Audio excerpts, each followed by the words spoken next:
પાદરા સામૂહિક આરોગ્યની હાલત અત્યંત જર્જરિત. આરોગ્ય કેન્દ્રને અન્ય જગ્યા પર ખસેડવામાં આવ્યું.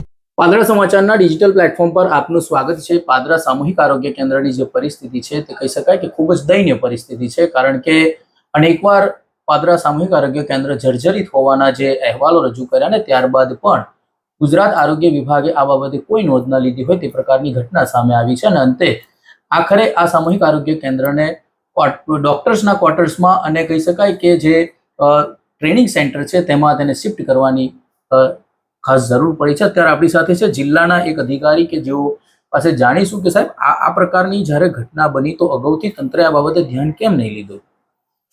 હા, એકચ્યુઅલી એમાં અગાઉથી આપણે ડિમોલિશની દરખાસ્ત અમારા દ્વારા જ તૈયાર કરવામાં આવી હતી અને એ ડિમોલિશ કરવાની મંજૂરી પણ અમને મળી ગઈ હતી. એને નવો CSC સેન્ટર મંજૂરી પણ કોઈ ટેકનિકલ કારણસર જેમ બેડ વધારવાનો રજૂઆતને લઈને એ થોડો હોલ્ડ પર રહ્યો હતો અને એમાં થોડો ટાઈમ ગયો એટલે આ વસ્તુ થઈ હતી. અને જેમ પોપડા પડવાની વાત આવી હતી, પોપડા જે દિવસે પડ્યા એ દિવસે અમે અમારા CDHO મેડમ છે રૂબરૂ મુલાકાત સુપ્રિન્ટેન્ડન્ટ સાથે લીધી હતી અને તાત્કાલિક એ ક્વાર્ડન કરાવીને એ જે ડિપાર્ટમેન્ટ છે આપણો ડેન્ટલ અને એક્સરે તાત્કાલિક બંધ કરાયો હતો. અને એના પછી સામેની સાઈડમાં જસ્ટ એક જ કેમ્પસ અંદર સામેની સાઈડ ટ્રેનિંગ સેન્ટર છે જે અત્યારે વપરાતો નહોતો અને એની રિપેરિંગ તાત્કાલિક કરવા માટે અમે જે PIU છે અમારે એમને લખીને આપ્યો અને એની બી કમ્પ્લીટ રિપેરિંગ થઈ ગઈ છે. તો અમારા અમુક ડિપાર્ટમેન્ટ કેમ કે સામૂહિક આરોગ્ય કેન્દ્ર પાદરા બહુ અમારા માટે બહુ હેવી વર્કલોડવાળો સેન્ટર છે. 200 થી 250 OPD હોય છે, ડિલિવરી 100 ને આજુબાજુ થાય છે, ત્યાં બીજા ઘણા બધા પ્રોસિજર થાય છે.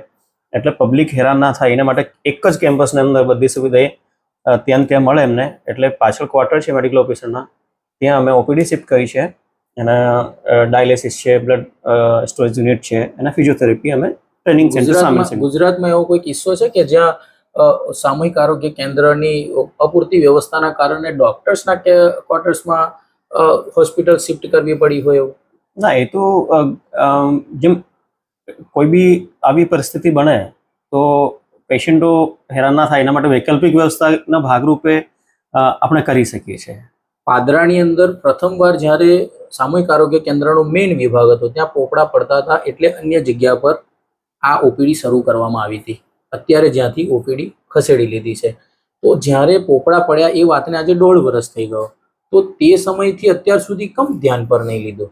નહીં, અમે તે સમયથી અત્યાર સુધી PIU ના સાથે રહીને એને અમે જે બી પદાધિકારી શ્રી છે એમના સાથે રહીને અમે સતત ગાંધીનગર ખાતે એનો ફોલોઅપ લઈએ છીએ અને તાત્કાલિક અમને મંજૂરી મળી જશે એવી અમને અપેક્ષા છે. અત્યાર સુધી મંજૂરી મળી જશે એ જ વાત આવી છે, કારણ કે પાદરાના ધારાસભ્ય ચૈતન્યસિંહ ઝાલાએ જ્યારે રજૂઆત કરી કે વધુ બેડની હોસ્પિટલ હોવી જોઈએ, તમે કીધું કે 30 બેડની હોસ્પિટલ હતી, 50ની કરવાની છે. આમ તો સબ હોસ્પિટલ એટલે કે વિશાળ બેડની હોસ્પિટલની પણ માગણી છે. આપણે કહ્યું કે ખૂબ મોટા પ્રમાણમાં OPD છે. પાદરા તાલુકા શહેર ગ્રામ્ય વિસ્તારની ખૂબ મોટી સંખ્યામાં લોકો આરોગ્ય વિભાગની સારવાર લે છે, છતાં પણ આ બાબતેનું ધ્યાન નહીં આપવું એ કેટલું યોગ્ય ગણો છો?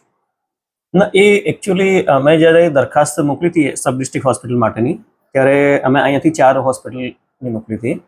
હવે સરકારના અમુક ક્રાઇટેરિયા છે, અમે અમારા ક્રાઇટેરિયા પ્રમાણે મોકલી હતી.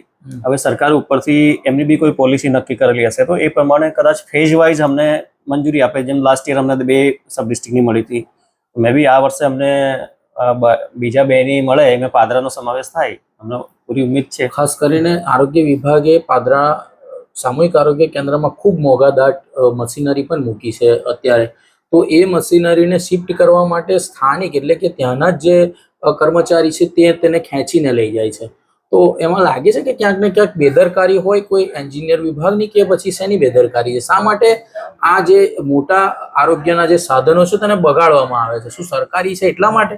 ના ના, એવું ના હોય. એ તાત્કાલિક જે બી માલુમ જે ઇન્સ્ટ્રુમેન્ટ હોય શિફ્ટ કરવાના યા એમને અનઇન્સ્ટોલ કરવાના તો એમના ટેકનિકલ માણસો હોય છે, એમના દ્વારા કરવામાં આવે છે. જો એવું કંઈ થયું હશે તો અમે એની જરૂર ફોલોઅપ લઈને એક્શન લઈશું. પણ કેટલાક જે કહી શકાય કે આરોગ્ય વિભાગના જે સાધનો છે તેને ઢસેડીને લઈ જવામાં આવે છે. તેના તસવીરો પણ અમે તમને બતાવીશું. તો આ તો લોકોના સેવા કાર્ય માટેના આ સાધનો છે, સરકારે મૂકેલા છે. તો સરકારે જે તે વ્યક્તિઓને પૈસા પણ ચૂકવ્યા હશે. તો શું આ એજન્સીઓની બેદરકારી સામે કાર્યવાહી થશે? ના, અહીં અમે યોગ્ય તપાસ કરાવીને અમે જાણીશું કે કયા કારણોસર એ લોકો કસ્ટડીને લઈ ગયા છે. એના પછી જે બી હશે જવાબદાર એમને અમે ફાઇનલ એવું ખ્યાલ આવશે કે ખરેખર આ હોસ્પિટલ મંજૂર થઈ ગઈ છે, થશે, કેટલા બેડની થઈ છે અને ક્યારે થશે? નહીં, મંજૂર તો એકચ્યુઅલી થયેલી જ છે, પણ વસ્તુ છે અમારી બેડ વધારાની. એમ આપણે વર્કલોડ નહીં લીધે. હવે માનો 30 બેડની જગ્યા અમારો જે ધારાસભ્યશ્રી સાથે અમે સંકલનમાં છે, તો સાહેબની ઈચ્છા એવી છે કે 100 બેડની અમને ત્યાં થાય. કે પાદરાની વસ્તી અને જે દર્દીઓનો ત્યાં ઘસારો છે એને ધ્યાને રાખીને રજૂઆત એમના દ્વારા બી કરવામાં આવેલી છે. અને ધારાસભ્યની રજૂઆત છે કે 100 બેડની હોસ્પિટલ મળવી જોઈએ, તેમનો વિસ્તાર છે અને તેઓ કહી શકાય કે ત્યાંથી એમને જાણકારી હશે તો આરોગ્ય વિભાગને જાણ કરી હશે. તો શું અહીંના જિલ્લાના આરોગ્ય વિભાગ અને સરકાર આરોગ્ય વિભાગ વચ્ચે સંકલન નથી, એના કારણે આ લોકોને સોચવું પડે? એ અમારે બી રજૂઆત અમારા દ્વારા બી થયેલી છે, પણ સરકારની અમુક મે બી કોઈ પોલિસી હોય કે ક્યારે નક્કી કોઈ માન લો સંખ્યા ફિક્સ કરેલી હોય કે ગયા વર્ષનો એમનો ટાર્ગેટ પૂરો થઈ ગયો, આ વર્ષે માન લો વાર્ષિક વિકાસમાં લેવાનો હોય તો જલ્દી અમને મળી જશે. એવું સરકાર એમાં બી પોઝિટિવ છે અને સરકાર અમને આપશે જ. તો જોયું આ જે હતા કે જિલ્લાના મુખ્ય અધિકારી હતા અને તેઓએ પણ કહી રહ્યા છે કે ક્યાંક ને ક્યાંક પાદરાની જે સામૂહિક આરોગ્ય કેન્દ્ર છે ત્યાં કંઈક ને કંઈક સેવાઓની અંદર લોકોને ખોટ પડી રહી છે અને કહી શકાય કે સરકારમાં તેઓ સતત રજૂઆત કરી રહ્યા છે કે જલ્દીમાં જલ્દી પાદરા સામૂહિક આરોગ્ય તૈયાર થાય અને લોકોની સુખાકારીમાં વધારો થાય. ધર્મેશ પટેલ, પાદરા સમાચાર, પાદરા. પાદરા સમાચારના ડિજિટલ પ્લેટફોર્મને સબસ્ક્રાઇબ કરો, લાઇક કરો, ફોલો કરો અને શેર કરો.